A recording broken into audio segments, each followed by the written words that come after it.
All right, this is Algebra 3, Review 12B, Part 2. We finished up last video with questions 6A and B, and obviously these aren't in order. Chronologically, these are in order of most needed to least needed. So next one up on our list is number 7.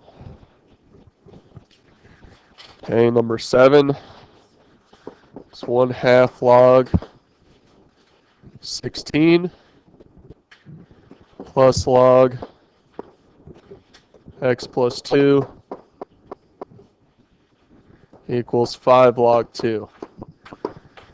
First thing I want to notice is that all my logs have the same base. Okay, they all have base 10. The second thing I want to notice is that I have numbers sitting out in front of my log that I'm going to move and make the exponents of these two logs here. So I can rewrite this as log 16 to the 1/2 plus log x plus 2, didn't have anything to move there, equals log 2 to the 5th. Okay? Now, something to the 1/2. What is that the same thing as? It's the same as square rooting it, right? All right, so this would become log 4 plus log x plus 2 equals log whatever 2 to the 5th is. I'm thinking it's like 32. 32, okay. All right, now all these logs are, they're still in the same base, but what can I do now that I've simplified them? I can get rid of the log and I multiply. Because of the plus, I multiply. So 4 times x plus 2 equals 32. Okay, basically what we're saying is that we factored out the log because they all have the same thing. Distribute the 4 to the x and the 2. Subtract the 8. What's 32 minus 8? 24. Divide by 4. X equals 6. Okay, that's all of 7. 7, we should have got an answer of 6. I'm not saying that you can't do this in fewer steps. I'm just trying to show all of the steps so that there's no confusion when you go to study. Okay, where you're not asking yourself, how did he get here from there? Okay. All right, number 8.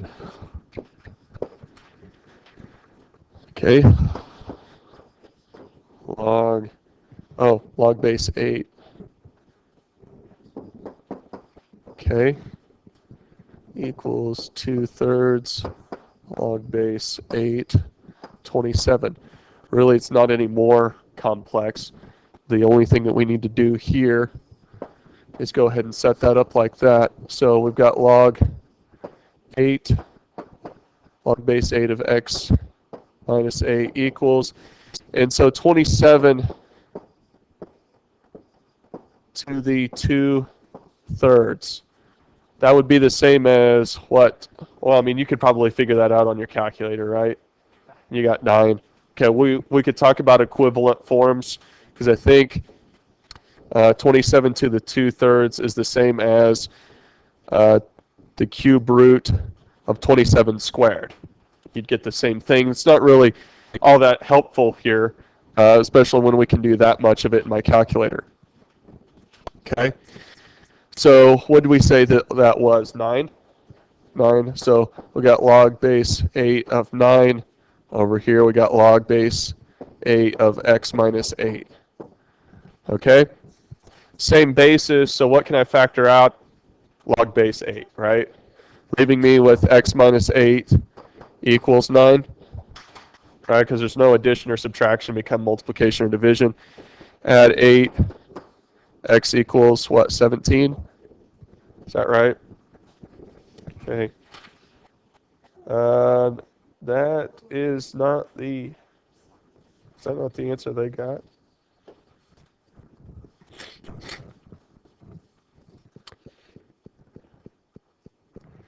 Well, that's weird because it's not even the same question.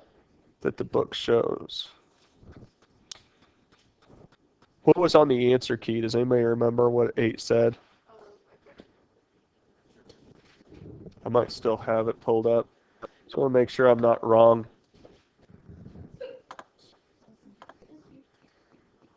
Let's see, what was this? This was 8. They got an answer of 6. But what I'm noticing here is that like what's showing up here is not even the same question. I mean, I can show you what it shows, but it's not at all the same thing.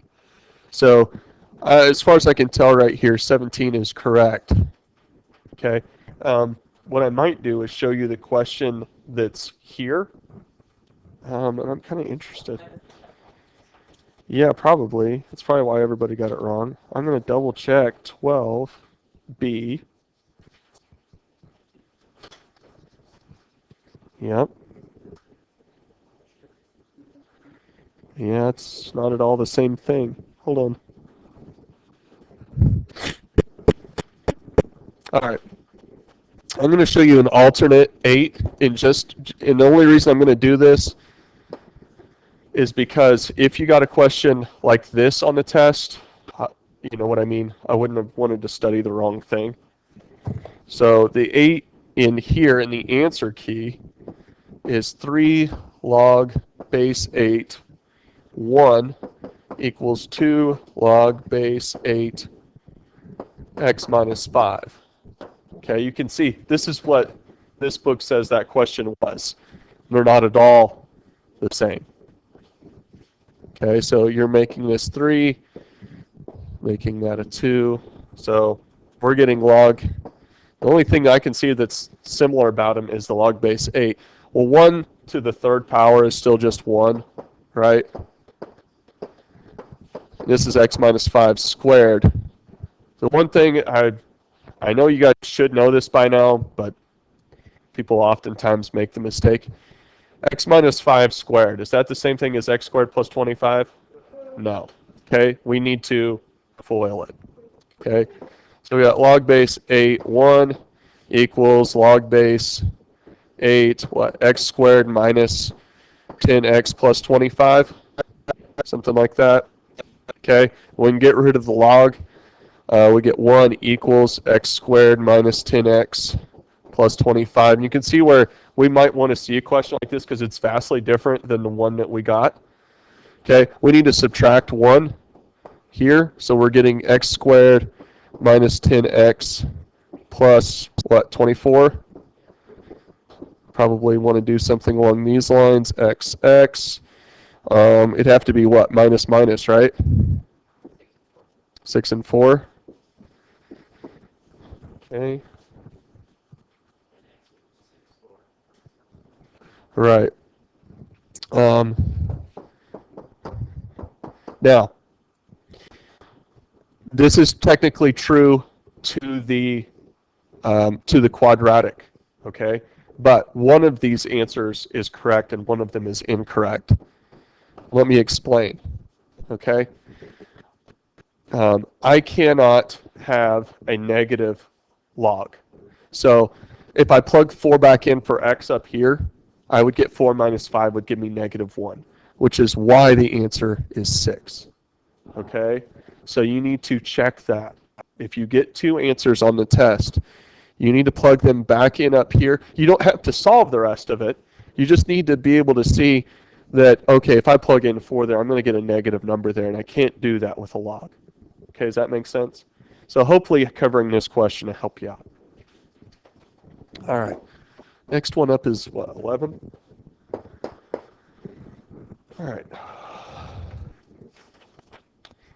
We've got f of x is 3x squared, g of x equals x minus 2 over x. And we have, what, 3 parts to this?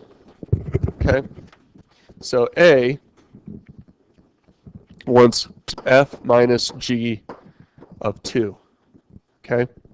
So my possibilities here, I kind of, where it's telling me that I can substitute 2 in for x, I like to solve numerically here. Okay, numerically means I'm going to go in to f, okay, and over here I'm going to do 2 minus 2 over 2, okay, and I'm going to subtract those two things from each other. I have f of 2 minus g of 2. Does that make sense? Okay, so 2 squared is 4, 3 times 4 is 12. Okay, 2 divided by 2 is 1, 2 minus 1 is 1, is 11. Okay, so what was this, 11? So I got 11 for A. Okay, let's give ourselves some space for B. B. Let's see.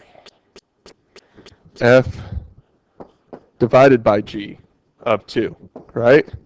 Okay, well, what's nice about this is that I'm going to use those same numbers, right?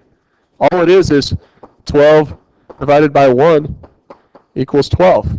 Okay, once I know what f of 2 is and I know what g of 2 is, I don't have to re-input. Okay, so C f of g of 2. Okay, so this is a little different, so don't make any quick assumptions about this. F of g of 2. So I'm going to come back up here. Okay, we are going to take this here and input it into that x there. Okay, so this is where people have some difficulty. Okay, this is that Russian nesting doll question. Okay, so we're going to start off with 3 and then a big set of parentheses because there's an x that follows that. Okay, let's see, we're going to put a square on the outside. Inside, we're going to have x minus, oh, wait, is this still of 2? This is still of 2, okay. So we can do 2 minus 2 over 2, okay? We're going to follow order of operations, so it's still 2 minus 1 is 1. 1 squared is 1. 3 times 1 is 3.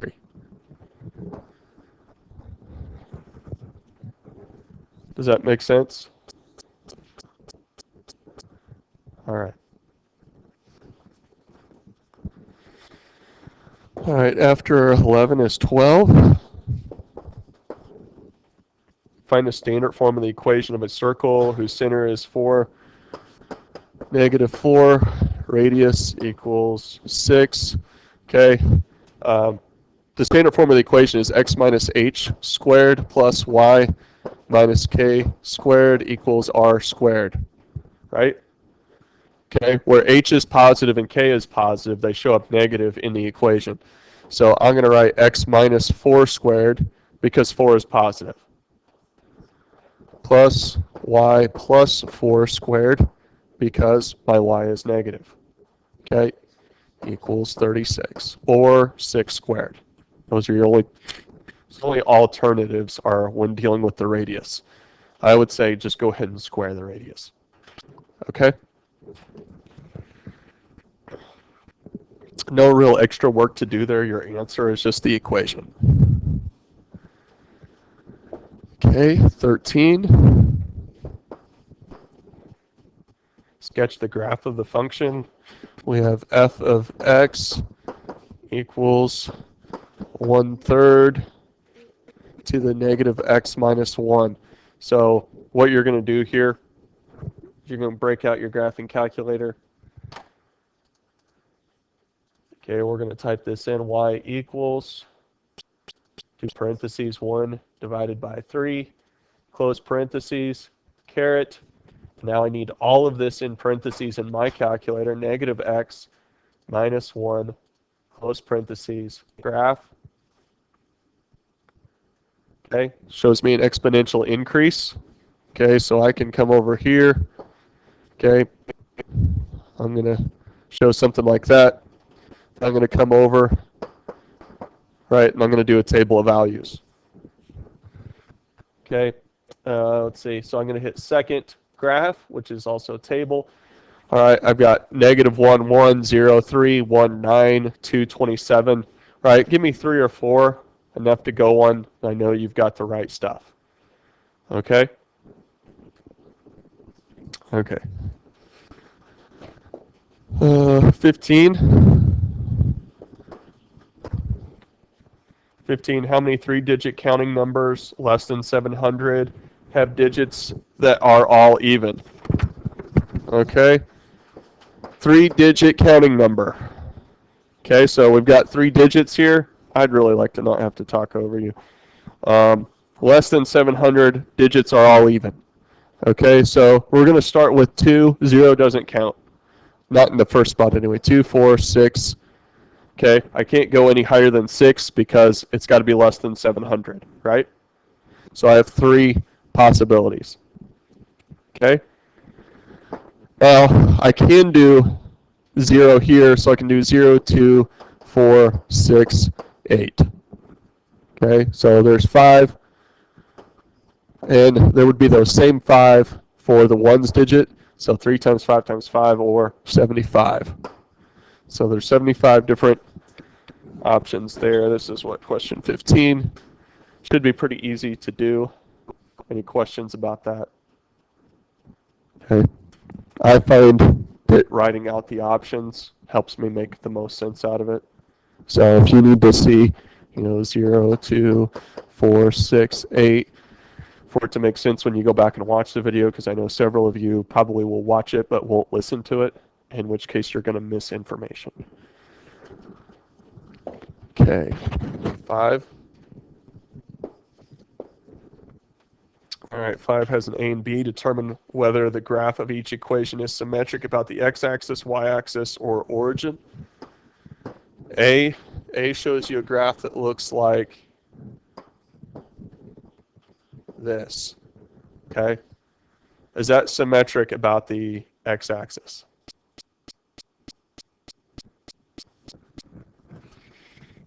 Let's see, what is this on number 5? No, it's not symmetric about the x-axis. That means if I flip it across the x-axis, is it identical to what I started with? No. Okay? Symmetrical should mean that whenever I rotate about that axis, I can't tell that anything has happened. Okay? You get what I'm saying? It's yes on the y-axis. So we would say x-axis, no. Y-axis, yes. And it's only symmetrical about the origin if it is symmetrical about both the x and y-axis. So it would be no, yes, no. But I want to label what I'm talking about, so don't just tell me no, yes, no. Okay, does that make sense? All right. Then on your other one, on B, shows you something like this. Okay, is that symmetric about the x-axis? Yes. Is that symmetric about the y-axis? No. Is it symmetrical about the origin? Okay, let me double check. Hold on. Oh, yes, no. Yep, we're good. All right, 9. Oh, gosh, okay. Cosecant squared. Fortunately, they're giving us degrees.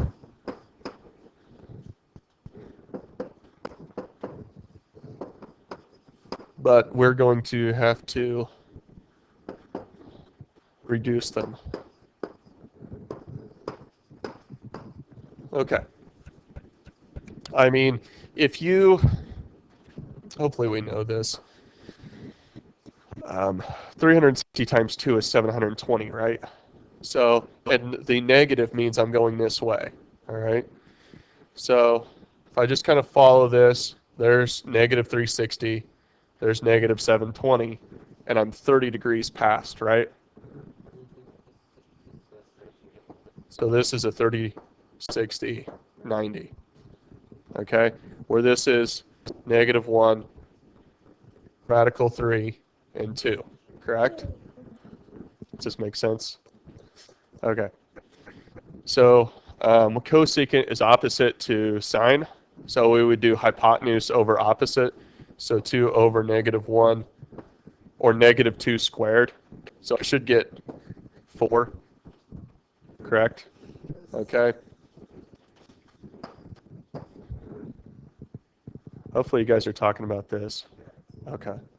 495. What's 495 minus 360? Help me out here. 135. Okay. So 135 should be 45 degrees off of 180, if David's telling me correct. Right. So opposite over adjacent. Okay, that's 1 over -1, right? So -1, and hold on, I got which question number was this?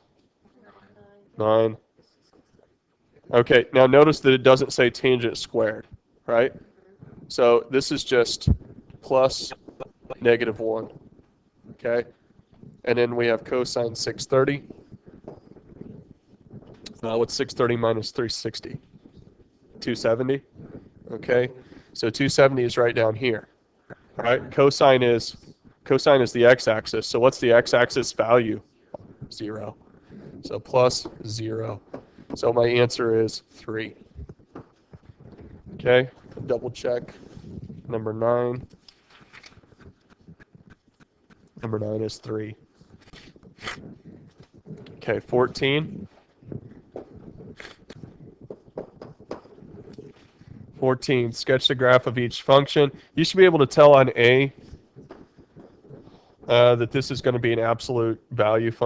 Absolute value is going to kind of have that chevron look to it.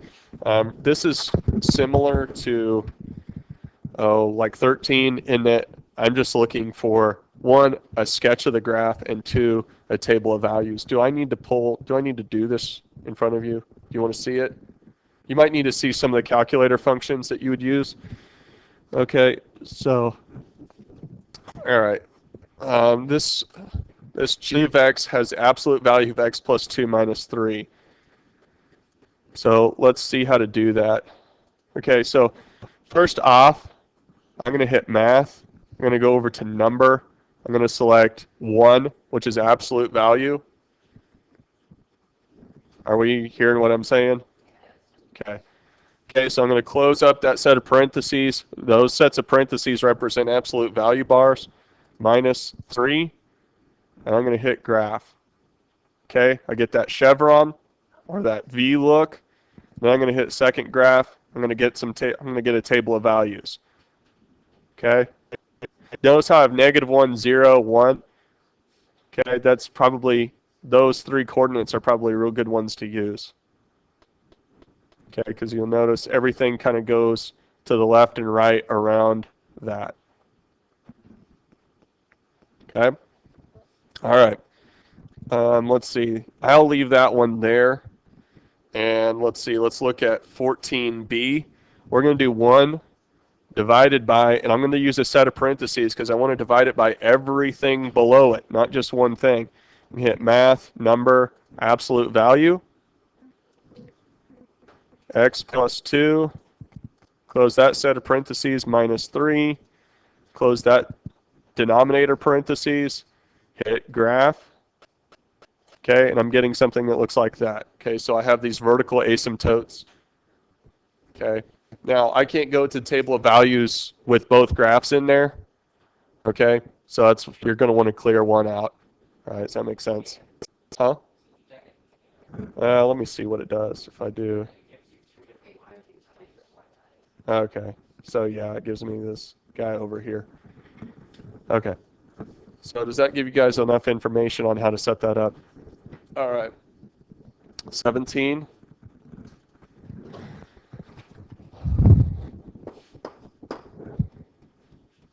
Okay, write the equation of the following sinusoid. Okay, so you're looking at the paper. I've got it here. So we're going to start off with CAFPP. Okay.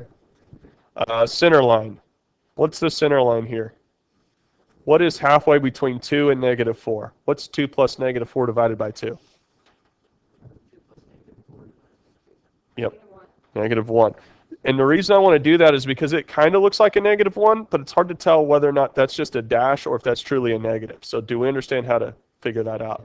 All right, so my center line is -1.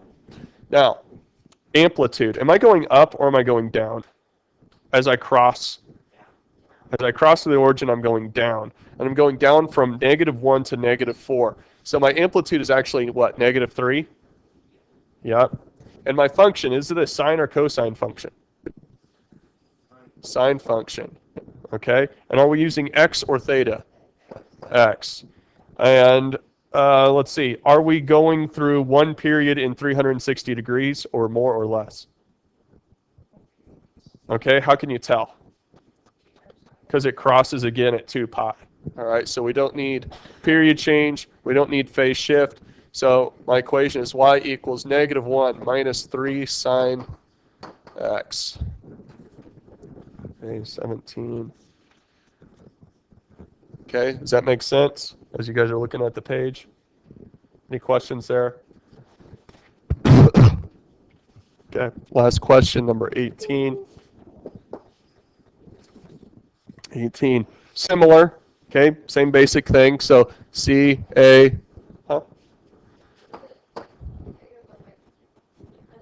-1 minus 3 sine x. Okay, on the last one. Okay, center line here.